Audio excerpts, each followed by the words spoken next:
Novels for ever میں خوش آمدید۔ ناول زندگی خاک نہ تھی جس کی رائٹر ہیں مریم، اس کی یہ 5ویں ایپیسوڈ ہے اور اب تک ناول بہت اچھا جا رہا ہے۔ آگے دیکھتے ہیں کہ کیا ہوتا ہے اور ان لوگوں کو کیا کیا اور چیزیں فیس کرنا پڑتی ہیں۔ تو آئیے جلدی سے سٹارٹ کرتے ہیں اس ناول کو۔ وہ کب سے تکیے میں منہ دیے ساکن پڑا تھا، پچھلے کئی گھنٹوں سے کچھ کھائے پیے بغیر۔ دیا منتیں کرتے بھی تھک گئی تھی، رو رو کر نرحال ہو گئی، مگر اسے بولنے پہ اکسا سکی نہ اٹھنے پہ۔ کیا کرتی وہ؟ بات تھی بھی نہیں معمولی۔ زندگی نے دوسری مرتبہ اس کے ساتھ وہی بے رحمی والا سلوک کیا تھا۔ اس میں قسمت کا کتنا عمل دخل تھا، معاشرے کی بدسلوکی، غیر انسانیت سوز رویوں کا کتنا۔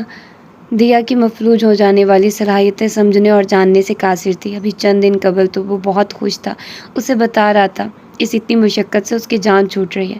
مزدوری یا پھر گندم کی کٹائی کا کام آسان نہیں تھا، اس کی بنسبت کسی دکان پر سیلز مین کی نوکری بہتر تھی، معاوضہ بھی اچھا مل جاتا تھا، اور امانت نے اسے یقین دلایا تھا وہ اسے نوکری دلا دے گا، اور یہ یقین ہی تھا۔ اگلے دن واقعی اس کو اس قصبے کے سب سے بڑے جنرل اسٹور پہ سیلز مین کی ملازمت مل گئی تھی۔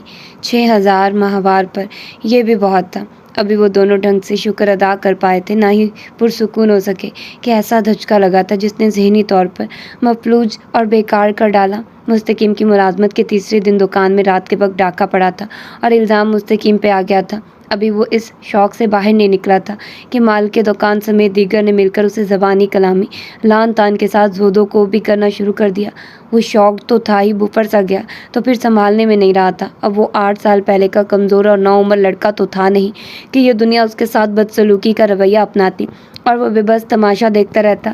ایک عرصہ جرم کی دنیا کا باسی رہا تھا اور اس کے فنون سے بھی آگاہ وہ اکیلا بھی 100 پر بھاری پڑ سکتا تھا اور پڑا تھا، مگر اس کا اپنی ذات کے لیے اپنایا دفاعی انداز گویا اس پہ لگے جرم کے الزام کو گہرا اور پختہ کر گیا۔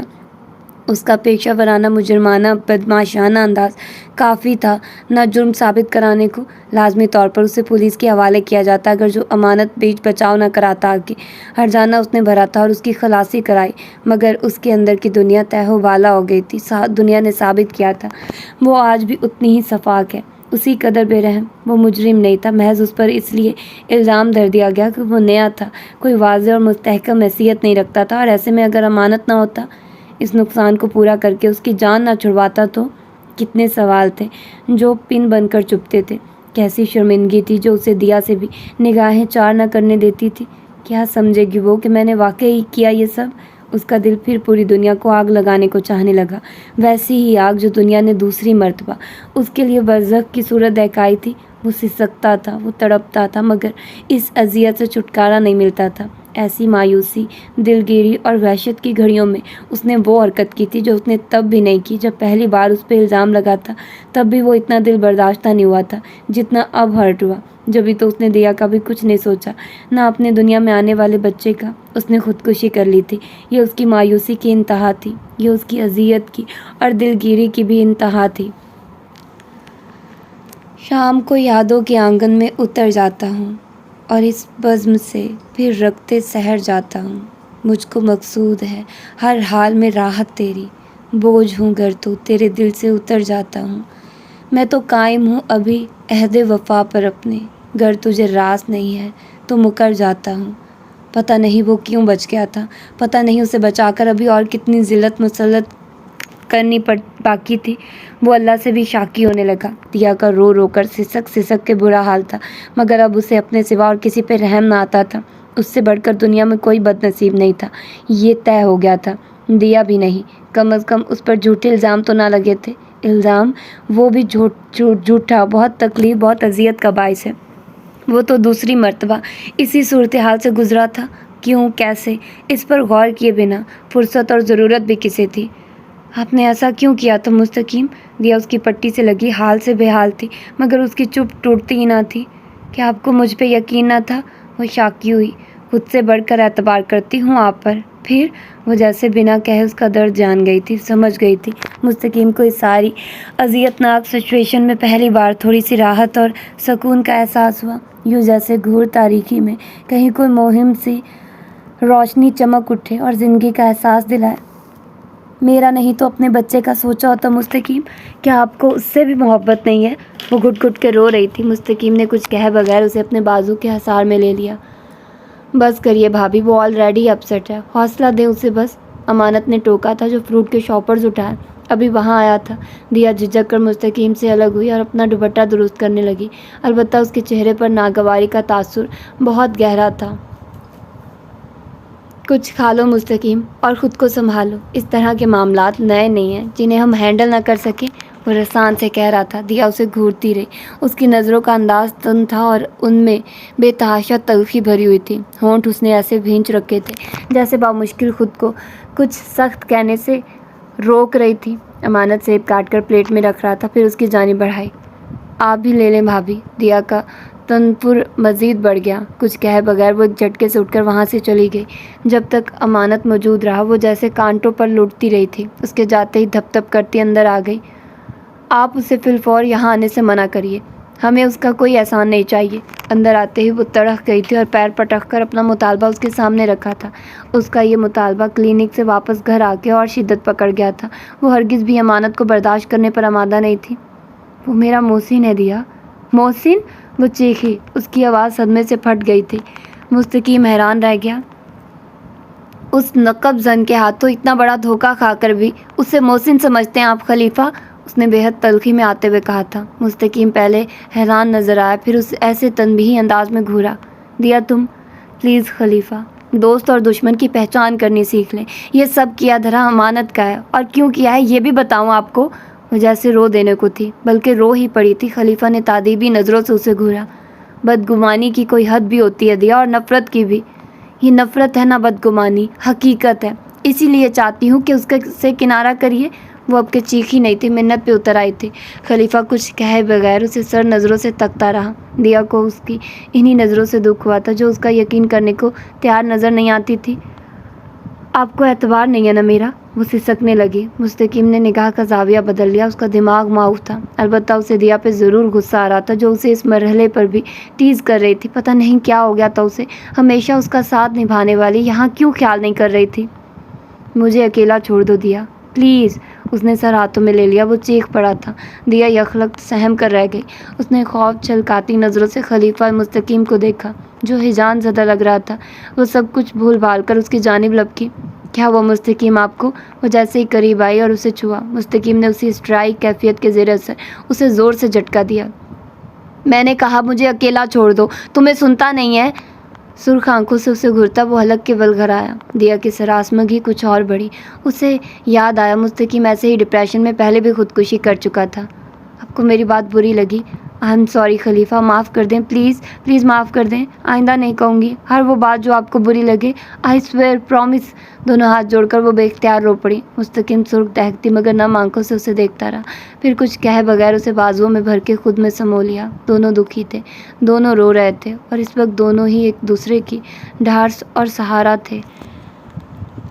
لفظ بہت محدود ہے میرے، سوچتا ہوں کہ اپنی ہر الجھن، زندگی کے سفر کی ساری تھکن، اپنے دکھ کی تمام تصویریں، ہجر کے غم کی ساری زنجیریں، اپنی تنہائیوں کے اشکوں کو اتنا لکھوں کہ داستاں کر دوں۔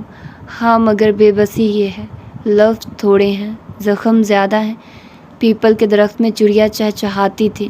وہ ساکن بیٹھا کسی عمیق سوچ میں گم تھا، سوچے جن کی لایعنیت حدود سے باہر ہو رہی تھی، جو بفرا ہوا ایسا سمندر تھا جس کے تلاطم اور تندہی کے آگے ہر چیز اپنا تاثر اور مضبوطی کھو کر اس کے بے رحم تھپیڑوں کے رحم و کرم پہ آ جاتی ہے۔ دیا نے کہا تھا یہ سب کیا دھرا امانت کا تھا، اس پر لگنے والے الزام سے لے کر خودکشی تک کے مرحلے تک حالات ایسے پیدا ہوئے نہیں تھے، کر دیے گئے تھے، یہ دعویٰ تھا دیا کا۔ اور اب اگر وہ کڑیوں سے کڑیاں ملاتا تو بات اتنی بھی غلط نہیں تھی۔ اب جب کہ امانت نے اسے بدنام ترین پیشے کو پھر سے اپنانے کا مشورہ دیا تھا، کیسے بفر گیا تھا وہ پھر سے اس کی نوکری کی تلاش کا ارادہ جان کر۔ پاگل ہو تم مستقیم، کیوں خود کو ایک بیکار عہد کی خاطر برباد کرنے پہ تل گئے ہو؟ تمہارا سٹینڈرڈ یہ نہیں ہے، تم اس دنیا کے باسی بھی نہیں ہو، جرم کی دنیا کے بے تاج بادشاہ ہو۔ اپنی حیثیت، اپنا مرتبہ مت بھولو، واپس اپنی دنیا میں چلو، وہاں سب ویسا ہی ہے، سب کچھ تمہارا منتظر۔ اور خلیفہ خاموش ہو گیا۔ یا اسے چپ لگ گئی تھی؟ اسے دیا کی بات، اس کا دعویٰ کچھ ایسا غلط بھی نہ لگا۔ دکھ کون سا نہیں تھا؟ دوستی کے بھرم کے ٹوٹنے کا، اعتماد کے بکھرنے کا، اس کی اذیت کا انت نہیں رہا۔ اسے یاد نہیں کرنا پڑا کہ امانت نے اسے مزدوری چھوڑ کر سیلز منی کا مشورہ دیا تھا، پھر ملازمت بھی خود دلوائی تھی۔ کس سوچ میں ڈوب گئے شہزادے؟ امانت کا ٹھہکا اسے سوچوں کے بھنور سے باہر لانے کا باعث بنا تھا۔ وہ ہوش میں آ جانے کے باوجود جیسے ہوش میں نہیں لوٹا تھا، حقیقت سے کوسوں دور تھا۔ سچائی سے دوری اسے یکدم خالی کر کے رکھ گئی۔ شاید کم از کم اسے امانت سے ایسی توقع نہیں تھی۔ یہ صدمہ بھی انوکھا تھا، اس کی نوعیت بھی، مگر وہ پھر بھی یقین کرنا چاہتا تھا، نہ ہی اس پر اعتماد کھونا، یا شاید وہ اسی خاموشی سے لٹنے پر آمادہ تھا کہ لوٹنے والا بھی شرمندہ ہو جائے۔ پولیس تمہاری تلاش میں باولے کتے کی طرح دوڑی پھرتی ہے مستقیم۔ ہمارے کچھ اور ساتھی بھی ایسے ہی بھٹکتے پھر رہے ہیں۔ ہم اس معاشرے میں ناسور کی حیثیت رکھتے ہیں۔ تم نے بھی دیکھ لیا نا شرافت کو اپنا کر کیا ملا؟ کچھ نہیں نا۔ مستقیم ہم مس فٹ تھے یہاں، اور ہم رہیں گے۔ بتاؤ کہ ہم پھر کیوں نہ واپس لوٹ جائیں اپنی دنیا میں، جہاں ہم لوگوں سے نہیں، لوگ ڈرتے ہیں ہم سے۔ یاد کرو میں نے کہا تھا نا، طوائف اور ڈاکو کو توبہ کر لینے کے باوجود کھوک معاف کرنے پر آمادہ ہوتے ہیں نا قبول کرنے میں۔ وہ سوال پہ سوال داغ رہا تھا، گویا سوچنے کا موقع، فیصلہ کرنے میں آسانی مہیا کر رہا تھا۔ خلیفہ خاموش رہا۔ شاید وہ فیصلہ کر نہیں پایا تھا، یا شاید فیصلہ تھا ہی بہت مشکل۔ وہ یوں ہی گمسم کیفیت میں وہاں سے اٹھ کر واپس چلا آیا تھا۔ جیسا بے خیال تب تھا ویسا ہی اب بھی۔ دیا نے روٹیاں پکاتے ہوئے کئی بار اس کا یہ انداز دیکھا تھا، مگر ٹوکا نہیں۔ روٹی کپڑے میں لپیٹی، لکڑی چولہے سے کھینچ کر آگ پہ پانی کے چھینٹے ڈالے اور سالن کٹوری میں نکالتے، پھر مستقیم کو دیکھا، جس کی پوزیشن میں ذرا برابر فرق دیکھنے میں نہیں آ سکا تھا۔ کھانا کھا لیں؟ وہ چنگیرے اٹھائے قریب آ گئی۔ مستقیم نے چونکے بنا نگاہ کا زاویہ بدل کر پہلے اسے دیکھا، پھر چنگیر میں موجود ڈیڑھ روٹی کو۔ آج پھر سالن کی جگہ آم کی چٹنی تھی۔ یہ بھی اس لیے شاید میسر تھی کہ گھر کیریوں کا درخت موجود تھا، اور مالک مکان نے باخوشی انہیں آم استعمال کرنے کی اجازت دے رکھی تھی۔ مجھے بھوک نہیں ہے، وہ بادم نخواستہ ہی بولا۔ دیا البتہ بے چین نظروں سے اسے دیکھنے لگی۔ کیوں بھوک نہیں؟ میرا مطلب ہے آپ نے صبح بھی کچھ نہیں کھایا تھا۔ اس کی خشمگین نظروں کے جواب میں وہ گڑبڑا کر خود ہی وضاحت بھی پیش کرنے لگی۔ اس وقت اس لیے نہیں کھاؤں گا کہ روٹی ناکافی ہے۔ صبح اس لیے نہیں کھایا تھا کہ میں ایسا ناشتہ نہیں کر سکتا۔ ہو گئی تمہاری تسلی؟ اب جاؤ یہاں سے۔ جواب میں وہ زور سے پھنکارا تھا، ضبط اور حوصلہ کھو کر۔ اس کی آواز میں بادلوں کی سی گھن گرج تھی۔ دیا اس کے اس طرح مشتعل ہونے کی وجہ تو نہیں سمجھے، مگر سراسمیہ ضرور ہو گئی۔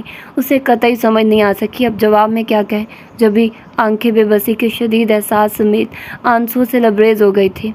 کیوں کھڑی ہو؟ جاؤ یہاں سے، وہ پھر چیخا تو دیا کے آنسو اس کے گالوں پر اتر آئے تھے۔ کچھ کہے بغیر وہ منہ پر ہاتھ رکھے پلٹ کر بھاگتی ہوئی کمرے میں چلی گئی۔ مغرب ہوئی، پھر عشاء بھی۔ دونوں نے اپنی پوزیشن بدلی نہ جگہ۔ وہ سوچوں اور عذابوں میں گھرا تھا۔ دیا کو رونے سے فرصت نہیں تھی۔ پھر اس نے ہی ہار تسلیم کی تھی اور ہاتھ سے بھیگے گال رگڑتی اٹھ کر بیٹھ گئی۔ صحن میں چاندنی چٹکی ہوئی تھی، پیپل اور آم کے درخت کی شاخوں کا سایہ چاندنی کے غبار میں صحن کے کچے فرش پر دور تک لمبا پھیلا ہوا تھا۔ اس سائے میں وہ کسی مجسمے کی مانند ساکن بیٹھا نظر آتا تھا، ہنوز اسی پوزیشن میں۔ یہ پہلا موقع تھا کہ وہ اس کے پاس جاتے ہوئے جھجکی۔ ایسی ہی بیگانگی اور اجنبیت جھلک رہی تھی اس کے خد و خال سے، جو اس کے حوصلوں کو پست کرنے کا باعث تھی۔ خلیفہ؟ وہ جیسے بولی نہیں، سسکی تھی۔ جواب میں خاصی تاخیر سے خلیفہ نے اسے چڑھتی ہوئی ناخوشگوار نگاہ سے گھورا، اور وہ جیسے کچھ بولنے سے، کچھ کہنے سے قبل ہی سب کچھ بھولنے لگی کہ اس کا رویہ یہی کہنے لگا تھا۔ فاصلہ رکھو، اپنی اوقات پہچانو۔ تکلیف دہ خاموشی غیر محسوس مگر بہت مضبوط انداز میں ان کے بیچ در آئی، جسے توڑنے، دور ہٹانے کی ظاہر ہے خلیفہ کو کوئی ضرورت نہیں تھی۔ ایک رویہ، ایک احساس نے اسے توڑا تھا۔ اب وہ یہی حربہ آزما کر اپنا کام نکالنا چاہ رہا تھا۔ اس نے جان لیا تھا یہ نیکی کا دور نہیں ہے، اب نیکی کا کوئی فائدہ نہیں ہے، حالانکہ نیکی کا کوئی مخصوص وقت مقرر نہیں، اس کا حکم تو ہمیشہ کے لیے ہے۔ مگر یہ بھی سچ ہے، معاشرے کے رویوں سے غلط اور تکلیف دہ اثرات مرتب ضرور ہوا کرتے ہیں، جو قوموں اور نسلوں کی تباہی کا باعث ٹھہرا کرتے ہیں۔ کیوں خفا ہیں؟ بالآخر دیا نے پھر حوصلہ کیا تھا اسے مخاطب کرنے کا۔ اسے دیکھنے کا جواباً اس کی نظروں کی سرد مہری کا تاثر مزید گہرا ہونے لگا۔ بیگانگی کچھ اور دبیز ہوئی۔ وہ بے اختیار بے ساختہ رو پڑی کہ اس کا رویہ ایسا ہی ناقابل برداشت تھا۔ زیادہ وقت تو نہ گزرا تھا جب وہ دونوں ایک دوسرے کے ہمدم و ہم راز تھے، بنا کہے پر دکھ کو سمجھنے جاننے والے۔ قسم پرسی کے باوجود کیسی ڈھارس تھی اس اپنائیوں تو یگانگت کے باعث، اور اب وہ یکلخت فاصلوں پر جا کھڑا ہوا تھا تو دیا خود کو ریتلی دیوار کی مانند ہر لمحہ گرتا ہوا پا رہی تھی۔ کوئی ناراضگی ہے تو بتائیے، اس طرح مت کریے میرے ساتھ۔ اس کے رونے میں شدت آ گئی تھی۔ خلیفہ مستقیم نے لہو چھلکاتی نظروں کو لمحہ بھر کو اس پر اٹھایا تھا، پھر گلا کھنکارا۔ تم مان لو گی میری بات؟ آپ کہیے تو کیا اعتماد نہیں رہا مجھ پہ؟ دیا کے اندر اس کی آواز سن کر ہی زندگی جنم لینے لگی۔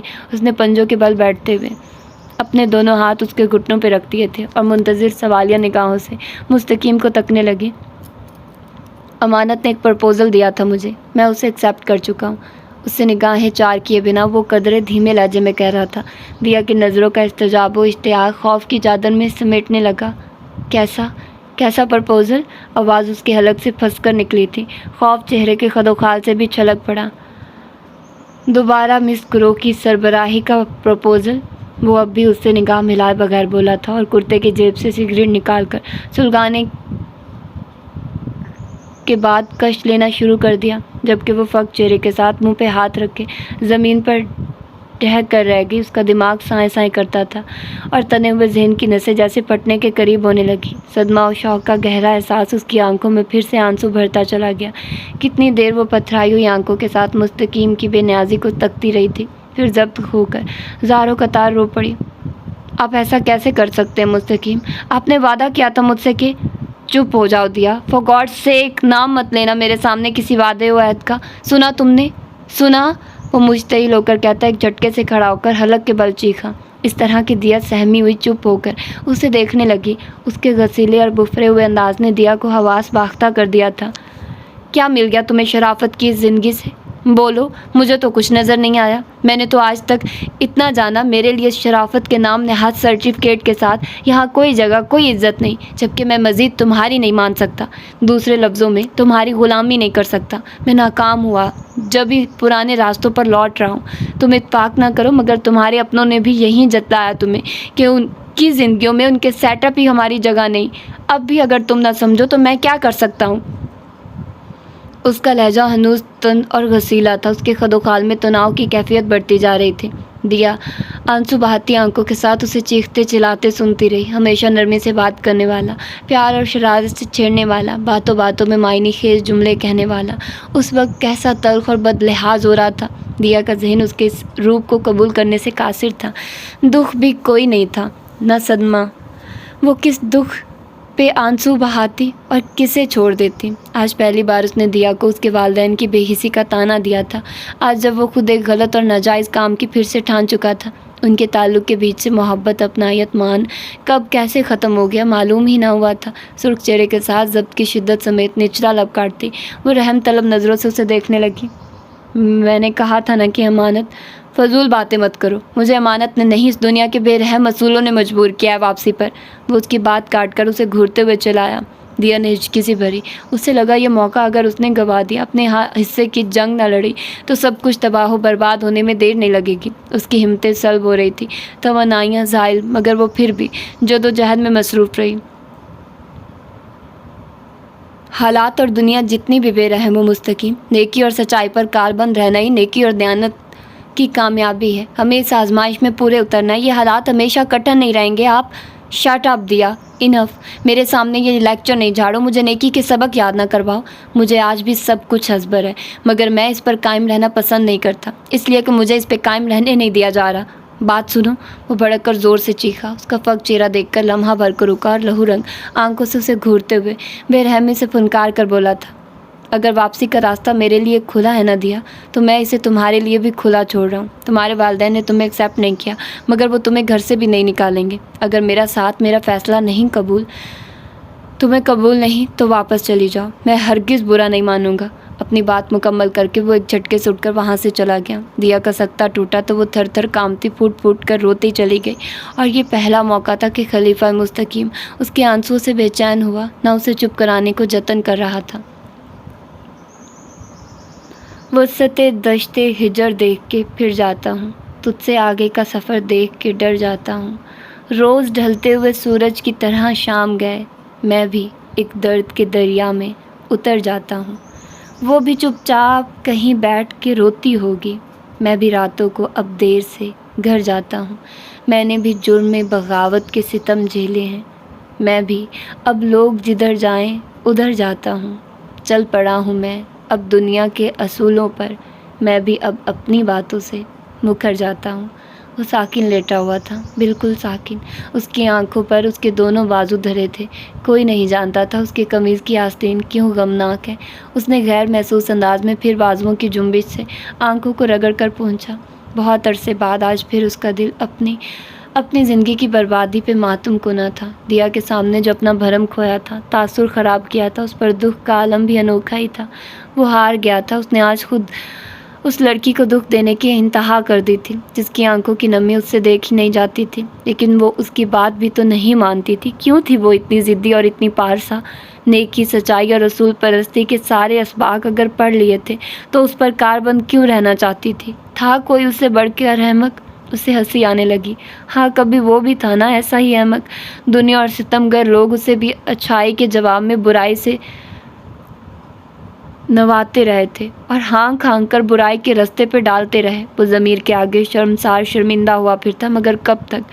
آخر ضمیر سو گیا تھا، اسے بھی یقین تھا دیا کا ضمیر بھی سو جائے گا، پھر وہ پرسکون ہو جائے گی۔ ہاں، اتنی سی تو بات ہے، بھلا کہاں جا سکتی تھی وہ اسے چھوڑ کر؟ وہ مطمئن تھا اس نے اسے اس قابل چھوڑا ہی کہاں تھا کہ وہ اسے چھوڑ دیتی۔ اس کے پیروں میں زنجیریں ہی اتنی ڈال دی تھی، اپنی اولاد کی، اپنی محبت کی بدنامی کی، وہ اب اس کے علاوہ اور کہیں پناہ حاصل کر ہی نہیں سکتی تھی۔ اسے مطمئن ہونا چاہیے تھا، مگر وہ ابھی بھی ٹھیک سے بے حس نہیں ہو سکا تھا، ابھی بھی جب بھی مطمئن نہیں بے چین تھا۔ وہاں کوئی آہٹ ہوئی، مستقیم ساکن و صامت جیسے تھا ویسے پڑا رہا، آنکھوں پہ دھرے بازوؤں کے درمیان موجود جھری اسے دکھا رہی تھی۔ دیا دروازہ کھول کر اندر داخل ہوئی تھی، کچھ دیر متذبذب وہیں چوکھٹ کے پاس کھڑی رہی، پھر چٹائی پہ اس کے پہلو میں آ گئی مناسب فاصلہ رکھ کر۔ یقیناً وہ اب بھی بہت خفا تھی اس سے۔ باہر چل کر لیٹو اپنی جگہ پر۔ مستقیم نے کروٹ بدل کر رخ اس کی جانب پھیرتے خشک و سرد آواز میں اسے مخاطب کیا۔ دیا نے ٹھٹک کر کچھ تحیر کے عالم میں اسے دیکھا تھا۔ چاندنی رات تھی، کھلی کھڑکی سے آتی مدھم روشنی میں وہ کتنی دیر دکھ بھری نظروں سے اسے دیکھتی تھی۔ باہر بارش ہو رہی ہے اور یہ میری ہی جگہ ہے، اطلاع دینے کے ساتھ اس نے جیسے اب کے مستقیم کو کچھ یاد دلانا چاہا تھا۔ جواباً وہ زہر خند سے ہنسا اور دانستہ کٹھور پن کی حد کر دینا چاہتا تھا تاکہ اسے فیصلہ کرنے میں آسانی اور سہولت رہے۔ کب تک؟ اور دیا رنج اور اذیت سے جیسے شل ہو کر رہ گئی۔ اس کا فیصلہ بھی آپ کریں گے، ویسے ہی زبردستی جیسے مجھے یہ جگہ دی تھی۔ وہ بھی پھٹ پڑی تھی اور تقریباً یہ زبردستی کا فیصلہ تھا، جبھی تو تم اسے قبول نہیں کر سکی۔ کچھ فیصلہ میں کر چکا ہوں، باقی تمہیں کرنا ہے۔ میرے ساتھ چلنا ہے تو میری مرضی کے مطابق بھی رہنا ہوگا، دوسری صورت میں۔ آپ اتنے ظالم کیوں ہے خلیفہ؟ کیوں ہے اتنے بے حس؟ اس کی پوری بات سنے بغیر دیا نے اسے زور سے جھنجھوڑ دیا تھا اور پھوٹ پھوٹ کے رو پڑی۔ مستقیم نے رونت زدہ تاثرات کے ساتھ اس کے ہاتھ جھٹک دیے۔ اس قسم کی باتوں کا فائدہ ہے اب نہ گنجائش، فیصلہ کرو، وقت نہیں ہے میرے پاس۔ اجنبی اکھڑے تیکھے تیوروں سے اس نے بظاہر دھیمے لہجے میں کہا تھا، مگر سنگینی۔ اللہ اللہ، دیا بے بس گھبرائی ہوئی نظروں سے اسے دیکھتی رہ گئی کہ واقعی اس کے کسی انداز میں ہرگز کوئی گنجائش باقی نہیں تھی۔ میں آپ کی بات مان لوں گی مستقیم، پلیز ایک کوشش کر لینے دے مجھے۔ کوئی چارہ نہ پا کر وہ اس کی منت پہ اتری۔ مستقیم نے استجابی انداز میں بھووں کو جنبش دی۔ کیسی کوشش؟ میں آزما چکی اپنے والدین کو، ایک کوشش آپ کی طرف بھی مجھے۔ اس کی بات ادھوری رہ جانے کا باعث مستقیم کا اس کے چہرے پر اٹھا ہوا ہاتھ تھا۔ وہ پوری ہستی سمیت ہل تو گئی ہی تھی، سناٹے میں گھری ڈبڈبائی آنکھوں کے ساتھ اسے غیر یقینی سے تکتی رہ گئی۔ لو دوبارہ یہ نام۔ بدبخت لڑکی، تم میرے ماضی سے اس لیے آگاہ ہوئی تھی کہ مجھے بات بے بات رگیدتی اور تانا دیتی رہی۔ نہیں ہے وہ میرے لوگ، کچھ بھی نہیں، کوئی تعلق بھی نہیں ہے میرا، تو تمہارے وہ کچھ کدھر سے ہو گئے؟ آج کے بعد ان کا نام دوبارہ لیا تو گلا گھونٹ دوں گا تمہارا۔ مشتعل لہجے سے چھلکتا غضب، جلال اور گھراہٹیں دیا کے اعصاب کو منجمد کر کے رکھ گئی۔ اس کی بے انتہا بدحواس متوش نگاہیں سراسمیہ انداز میں اس پر اٹھی ہوئی تھی، رگ رگ میں جیسے کوئی محشر برپا ہو چکا تھا، جبکہ وہ اس کی سماعتوں میں اس پر ذرا برابر رحم کھائے بغیر پگھلا ہوا سیسا انڈیل رہا تھا۔ اب سمجھاؤں میں تمہیں، تم مجھے یہاں رکھنا ہی اس لیے چاہتی ہو کہ کسی دن پولیس کے چھاپے کے نتیجے میں بے بسی کی موت مارا جاؤں۔ اب اگر تم واپس مجھے میرے پیرنٹس تک لے جا کر مزید ذلیل کرانے پر تلی ہو، یا اپنی اس سبکی کا اس انداز میں مجھ سے بدلہ لینا چاہتی ہو، تو بات سنو۔ کوئی خوش فہمی تمہیں لاحق تھی اپنوں کے متعلق، مجھے نہیں ہے۔ میں جانتا ہوں ایسی حماقت کے نتیجے میں میرا باپ جو میری نفرت کی انتہا پہ پہنچ چکا ہوگا، یقیناً وہ پہلی فرصت میں پکڑ کر مجھے پولیس کے حوالے کرے گا۔ میں پھانسی چڑھوں گا اور تم اس نام نہاد مظلومیت کا لبادہ اوڑھے سب کی ہمدردیاں حاصل کرو گی۔ محترمہ، وہ پھنکارا، پھر زہریلی ہنسی ہنسا اور اس کا سکتہ زدہ چہرہ دیکھا۔ میں موت سے نہیں ڈرتا، مگر ایسی موت نہیں مروں گا جیسی تم چاہتی ہو۔ سن لیا تم نے؟ وہ پھر گھر آیا۔ دیا چپ رہی۔ مستقیم اسے گھورتا ہوا پلٹ گیا۔ وہ کمرے سے باہر بارش میں، جبکہ دیا کمرے کے اندر اپنے آنسوؤں میں بھیگتی رہی تھی۔ آگ دونوں جانب لگی تھی جو بجھتی ہی نہ تھی۔ مستقیم کی آنکھیں جلتی تھی اور ہونٹوں پر لفظ سلگنے لگے تھے۔ تجدید راہ رسم کے قابل نہیں تھے کام، مگر موسم دل کا حکم تھا تعمیل کر دیا۔ ہم مر گئے کہ مٹ گئے، جاں سے گزر گئے، وعدہ کس طرح سے بھی تکمیل کر دیا۔ عہد وفا، سرور محبت، خمار عشق، گرد و غبار وقت نے تحلیل کر دیا۔ نازک مزاج تھے کبھی پھولوں کی طرح ہم، ان حادثات وقت نے تبدیل کر دیا۔ اس کے جلتے جلتے چہرے کو بھگوتی بارش ہی تو اکیلی نہ تھی، آنسو بھی ساتھ مل گئے تھے۔ آج اس کا شمار بھی ان بدقسمت ترین لوگوں میں ہوا تھا جو محبت پا کر پھر سے کھونے والوں میں شمار ہوتے ہیں، جو ہدایت ملنے کے بعد پھر سے اندھیروں میں گم ہو جانے پر مجبور ہو جاتے ہیں۔ ظالم تھا وہ، اور ظلم کی عادت بھی بہت تھی۔ مجبور تھے ہم بھی، اس سے محبت بھی بہت تھی۔ واقف ہی نہ تھا رسم محبت سے وہ، ورنہ دل کے لیے تھوڑی سی عنایت بھی بہت تھی۔ یوں ہی نہیں مشہور زمانہ میرا قاتل، اس شخص کو اس فن میں مہارت بھی بہت تھی۔ اس کے پہلو میں وہ گمسم بیٹھی تھی، ایسے جواری کی طرح لٹی پوٹی جس نے داؤ میں آخری پونجی بھی گنوا دی ہو۔ یہ اسی رات کے آخری پہر کی بات تھی۔ مفرور ڈاکوؤں کی مخبری ہونے پر پولیس نے اس قصبے میں چھاپا مارا تھا اور انہیں افراتفری کے عالم میں وہ جگہ وہ ٹھکانہ چھوڑنا پڑ گیا تھا۔ امانت ازلی وفاداری نبھاتے ہوئے یہاں بھی ساتھ نبھا گیا تھا، اور اکیلے فرار ہونے کے بجائے انہیں ساتھ لینے آ پہنچا تھا۔ دیا کچی نیند سے جاگی تھی، صفداد پر سانس لینا بھی بھولنے لگی۔ اس پر خلیفہ مستقیم کی بے اعتنائی کا کوئی انت ہی نہ تھا۔ وہ کیسا بے حس اور نخوت زدہ انداز لیے سوالیہ نشان بنا کھڑا تھا اس کے سامنے۔ اپنے فیصلے سے آگاہ کرو مجھے، میرا ساتھ نبھانا ہے یا واپس جانا ہے؟ وہ اگر محبت سے بھی ایسی آفر کرتا تو وہ نہ مانتی، یہ تو پھر ہر انداز ستم گری کا تھا، مگر دوسرا راستہ بھی تو کوئی نہیں تھا۔ دکھ کی بات بھی کہ وہ اس کے کاندھے پہ بندوق رکھ کر استعمال کر رہا تھا۔ اس کے ایک طرف کھائی تھی، دوسری جانب کانٹوں سے ہٹا راستہ۔ وہ کانٹوں سے ہٹا راستہ بخوشی عبور کر لیتی اگر وہ اس کا ساتھ نبھاتا۔ وہیں راستہ بدل گیا تھا تو اکیلی کیا کرتی وہ بھی ایسی صورت میں جب کہیں اور کوئی جگہ نہیں تھی۔ اگر وہ اس کا ساتھ نہ دیتی تو حرص و حوث سے بھری اسی دنیا کے لوگ اس کی عزت و ناموس کی بوٹیاں نوچ کھاتے۔ مستقیم کے ساتھ قدم بڑھاتی تو ہر راستہ گناہ کا راستہ تھا، ہر ٹھکانہ شیطان کی پناہ گاہ تھا۔ بے بسی و بے مائگی، اعصابی شکستگی، وہ جیسے پوری طرح ہار کر سسک پڑی تھی۔ آپ ایک احسان کر دے مجھ پر مستقیم، مجھے مار دے، بس مار کر دبا دے مجھے، اور کوئی حل نہیں ہے میرے پاس۔ وہ پھوٹ پھوٹ کر رونے لگی تھی، اور ایک لمحے کو مستقیم کا وجہ چہرہ متغیر ہو کر رہ گیا تھا۔ مستقیم، کیا فضول بحث میں الجھ گئے ہو یار؟ پولیس ہمارے سروں پر پہنچ جائے گی تب ہلوگے؟ امانت کی آواز تھی یا سورہ اسرافیل؟ وہ کرنٹ کھانے کے انداز میں ہڑبڑا کر ہوش میں آیا۔ مستقیم نے ہونٹ پھینچے تھے اور کچھ کہہ بغیر اس کا ہاتھ دبوچ کر اپنے ساتھ گھسیٹ لیا۔ وہ مزاحمت نہیں کرتی تھی مگر زارو قطار روتی ضرور تھی، اور پلٹ پلٹ کر بار بار پیچھے دیکھتی تھی، پیچھے جہاں سب کچھ اس کا رہ گیا تھا، اس کے خواب، امیدیں، حوصلے، ہمتیں، آس تک، نیکی اور ہدایت تک۔ وہ بالکل تہی دامہ، تہی دست، تہی دامن وہاں سے نکلی تھی تو زندگی میں کوئی رنگ، کوئی احساس نہیں بچا تھا۔ ایک بار پہلے بھی واپسی کا سفر شروع ہوا تھا جس نے اسے یہ سارے انمول تحفے بخشے تھے، مگر شاید وہ قدر نہیں کر پائی تھی جو سبھی واپس لے لیے گئے۔ یہ بھی واپسی کا ہی سفر تھا، مگر یہ ہدایت سے گمراہی کی جانب جس میں کوئی خوش امیدی، کوئی آس نہیں تھی۔ وہ ایک بہت بڑا حویلی ٹائپ گھر تھا جس کے اطراف میں سبزہ ہی سبزہ تھا، غیر آباد، غیر شناسا علاقہ جہاں وہ سب آ کے اتنے مطمئن تھے جیسے ہر خطرے کی حد سے نکل آئے ہوں۔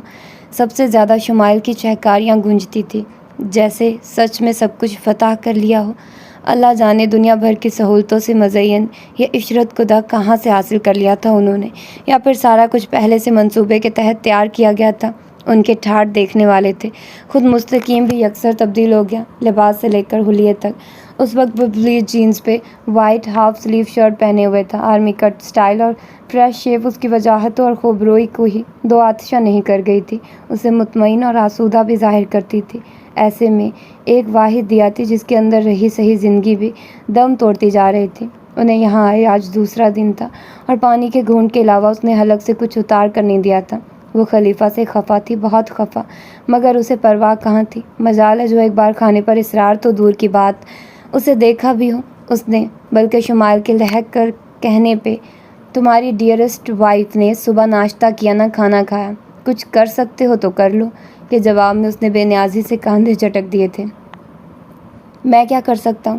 وہ اپنی مرضی کی مالک ہے، دل کرے گا تو کھا لے گی، نہیں تو دیکھتے ہیں کب تک بھوکی رہتی ہے۔ اور دیا پتھرا گئی تھی، منجمد، ساکن، غیر یقین۔ وہ کیسے یقین کر لیتی یہ وہی مستقیم تھا جو اس کی ضدوں کے جواب میں منت سماجتوں سے اپنا آپ ہلکان کر لیا کرتا تھا۔ کوئی اتنا بھی بدل سکتا ہے؟ وہ آنسوؤں کی بارش میں خود سے سوال کیے جاتی اور جواب ڈھونڈے سے نہ ملتا تھا۔ مستقیم بدل گیا تھا، وقت بھی بدل گیا تھا، بس وہی نہیں بدلی تھی، اس کا دل نہیں بدلا تھا۔ مستقیم ابھی تک نہیں آیا تھا، رات کے 2 بجے بھی وہ کمرے میں اکیلی تھی اور ڈر اس لیے رہی تھی کہ بارش کے ساتھ بادلوں کی گڑگڑاہٹ بھی شروع ہو چکی تھی۔ مستقیم جانتا تھا وہ اس طوفانی موسم سے ہراساں ہوتی ہے، وہ پھر بھی کمرے میں نہیں آیا تھا۔ اس کے ضبط اور صبر کی انتہا ہوئی تو انا کا دامن چھوڑ کر خود اس کی تلاش میں اٹھی تھی۔ پورا گھر روشنیوں سے جگمگاتا تھا۔ وہ کارپیٹڈ سیڑھیاں اتری، نیچے ہال میں آئی جہاں اس وقت وہ تینوں موجود تھے، مگر امانت نشے میں تقریباً دھت، ہاتھ پیر چھوڑے پڑا تھا۔ مستقیم البتہ شمائل کے ساتھ شطرنج کی بازی لگائے بیٹھا تھا۔ شمائل شطرنج سے زیادہ کہیں بڑھ کر مستقیم میں گم لگتی تھی۔ آج تم ہمیشہ سے کہیں زیادہ اچھے لگ رہے ہو، حواسوں پہ طاری ہوتے ہوئے۔ حواس چھین لیتے ہو؟ شمائل نے بے باکانہ انداز میں اس کی تعریف کی تھی۔ دیا کے قدم وہیں تھم گئے۔ ناگواری سے زیادہ بے بسی کا احساس اس کا گھیراؤ کرنے لگا۔ اسے لگا اس میں اس کی گنجائش باقی نہیں۔ شرم کرو، کچھ تمہارا شوہر محض چند فٹ کے فاصلے پر ہے موجود، اور تم، وہ بھی جانتا ہے اور تم بھی، کہ میں اس سے نہیں، ہمیشہ سے تم سے محبت کرتی ہوں۔ یہ تو محض ایک ڈھکوسلا ہے تم سے قریب رہنے کا۔ اس کی بات کاٹ کر وہ ناز سے مسکرائی تھی۔ دیا کے اندر سے برہمی کا ابال سا اٹھا۔ وہ مستقیم کے جواب کا انتظار کیے بنا تلملاتی ہوئی اس کے سروں پر چڑھی تھی۔ خلیفہ، میں کب سے انتظار کر رہی ہوں آپ کا کمرے میں، اور آپ یہاں اس فضول کام میں مگن ہیں۔ اس کے لہجے میں غیر شعوری طور پر اس رشتے اور محبت کا استحقاق درایا تھا جو ان کے درمیان قائم ہو چکا تھا۔ شمائل پہ جو اس نے جھلستی نگاہ ڈالی تھی اس میں کچھ جتلایا گیا تھا۔ مستقیم نے چونک کر دیا کو دیکھا تھا۔ اس کا چہرہ سرخ ہو رہا تھا، دہک رہا تھا۔ مستقیم کے نقوش میں عجیب سا تناؤ اتر آیا۔ میں نے تمہیں انتظار کو نہیں کہا، آ جاؤں گا جب میرا دل چاہا، تم جاؤ، وہ بے حد سرد آواز میں کہہ کر پھر اپنے شغل میں مصروف ہوا تھا۔ دیا کو اس کے جواب سے زیادہ شمائل کی حرکت نے بھڑ جلایا تھا جو محض اس پر اپنی حیثیت واضح کرنے کو سرک کر مستقیم کے پہلو میں تقریباً چپک گئی تھی، اور مستقیم نے جواب میں کسی قسم کی کوئی ناگواری ظاہر نہیں کی تھی۔ دیا کو لگا اس کے دماغ کی رگیں تن گئی ہیں اور کسی بھی لمحے پھٹ جائیں گی۔ اپنی بے وقوفی اور سبکی کا احساس، آنکھوں میں آنسو بھرنے لگا۔ اتنی بے رحمی، اتنی تذلیل، اتنی دھتکار۔ اس کا دل چاہا مستقیم سمیت ہر شے کو ملیا میٹ کر کے ہر شے پر تھوک دے۔ اس کا دل یہ بھی چاہا وہ چیخے، روئے اور مستقیم کا گریبان پکڑ کر جھنجھوڑے اور کہے، محبت کے جھوٹے دعوے دار، محبت تم نے نہیں کی، میں نے کی ہے۔ محبت چھیننے کا نہیں، محبت تو دینے کا نام ہے۔ تم نے صرف چھینا، میں نے بس دیا۔ وہ اسے کچھ نہیں کہہ سکی۔ اس میں تو شمائل کو بھی دیکھنے کا حوصلہ نہیں تھا جو اسے جتلاتی فاتحانہ نظروں میں تمسخر بھر کے دیکھتی نہیں گھورتی تھی۔ ہاں، وہ واقعی جیت گئی تھی، ورنہ وہی تھی جس کی جسارت پہ خلیفہ نے اسے تمانچہ رسید کیا تھا اور دیا کو ہزاروں وضاحتوں کے بعد کتنی محنت سے منایا تھا۔ پرانی یادیں زخم ہی نہیں کریدتی تھی، آنکھوں میں لہو بھی بھرتی تھی۔ کیسی بے رخی اور بے اختیاری تھی، نہ آگے جانے کا کوئی راستہ تھا نہ پیچھے ہٹنے کا۔ اسے لگا وہ دکھی پہلے نہیں تھی، اب ہوئی ہے۔ عمر بھر کی تلخی اور محرومی کے ساتھ احساس ضیاء اس کی جھولی میں آ گرا تھا۔ روح میں کیسا تلخ احساس جاگا، چلکتی آنکھیں لیے وہ تیزی سے پڑھ کر واپس بھاگی، اور تب سے اسے گھور کر دیکھتا ہوا مستقیم سیڑھیوں کے موڑ پہ اسے غائب ہوتا دیکھ پا کر شمائل کی جانب متوجہ ہوا تو بے حد متبرانہ انداز میں اسے جھٹک کر خود سے دور ہٹایا تھا۔